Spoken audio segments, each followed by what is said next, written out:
voluntarily. The only thing she could feel was a growing heat manifesting in the lower part of her body, due to Finya's touch. It felt like a long and endless period, just as Bua had dreamed. During this whole time, it felt like a combination of pleasure and urgency at the same time. Bua's breathing quickened with each passing second.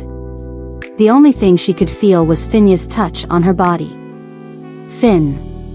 Calm down, Bua. You'll be fine. Oh. Yes. Unbelievably, Finya had made that night one of the most pleasurable in Bua's life. Dr. Busaya was standing up, putting on her shirt in front of the mirror.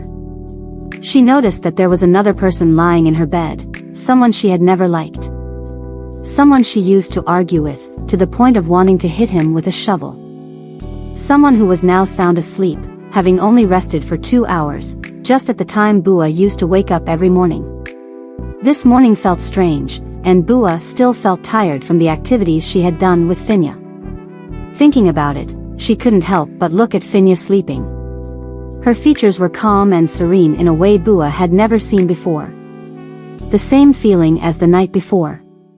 Her pet Karma, who used to be so loud, was now more serene than Bua could ever imagine. Whenever Finya addressed her, it was with soft, whispered words close to her ear. Bua, are you ready? Does it hurt? Or... You're doing great. It was only after a while that the two were able to rest. At this point, Bua no longer knew which Finya was the real one. She just gave a subtle smile towards the bed before turning back to organize and prepare for the day. As she thought about the time they spent together, Bua's body was a hug coming from behind someone who is still naked. I still don't like you. Even now, knowing that you can have something better than just your pretty little mouth, Finya teased, saying the same sentence as before they both ended up in bed.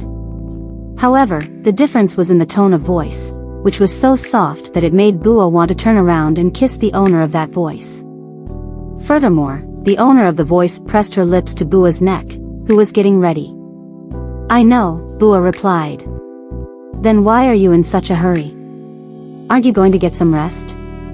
I need to go to the lab, Bua replied in a dry tone, before turning to face Finya, whose hair was still messy. She couldn't help but raise a finger to smooth her long hair back and then run her hand along the distinct structure of her face. Fin. Bua's voice trembled a little as she called the name, looking at the face in front of her with deep concern. We haven't seen each other for 2 years. Are you okay? I think you look a little thinner. Are you overworked to the point that you can't eat or sleep properly? The question made Finya bite her lip before meeting Bua's gaze. Suddenly, tears began streaming down her face, and Bua quickly raised her hand to wipe them away. Bua. I've actually wanted to ask you this several times, but, well, you know that whenever we start talking, we end up fighting. I think now is the right time to ask. Finya's dark eyes moved from side to side, hesitating, not knowing how to answer this simple question. At this point, Finya finally understood why everyone around her seemed to be easily enchanted by the lotus flower. Don't start crying now, Bua said in her small voice, still using her fingertips to dry the tears under Finya's eyes. You're making me lose my self-confidence, crying after just going to bed with me, Finya. She continued, raising her hand to wipe Finya's tears, and then she was pulled into a hug. I already told you last night that I'm not very confident with these things. If you're not confident in something, you need to practice more, you know? Finya's voice murmured in the doctor's neck. You say it like it's a joke.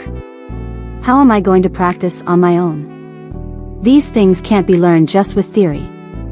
The observation made Finya laugh before moving away a little.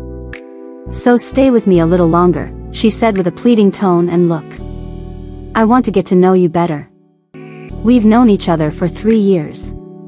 If you count the time you disappeared, 5. We had the same advisor, we studied in the same room, we took exams together, and our lab tables were only a meter apart, but back to back, until you freaked out and disappeared. Now, out of the blue, you want to get to know me better, please, okay? You won't be able to get to know me today. I have to go get the chimpanzee bones that I got with so much effort from the zoo. I had to humiliate myself to get them. Then have dinner with me tonight, Finya proposed, making Bua raise an eyebrow. Please, Bua.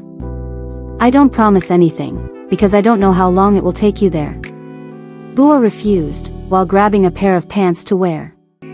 Would you rather be with the chimpanzees than with me? Chimpanzees don't irritate me. The doctor answered quickly. They don't fight, they don't freak out, and they don't cause trouble. But I only did that once. Finya protested. And that was enough. The trouble you caused was huge. Finya, you made me be investigated for ethics. I did everything I could to avoid being fired. The words made Finya back away. Raising her hand in a gesture that resembled a vow, Finya said, From now on, I'm going to try to behave with you. You're just saying that because we just went to bed. Bua replied. No. Finya quickly objected. Trust me. Bua stopped to look at Finya's face for a moment, thoughtful. I'm going now. If you want to talk, we'll talk later.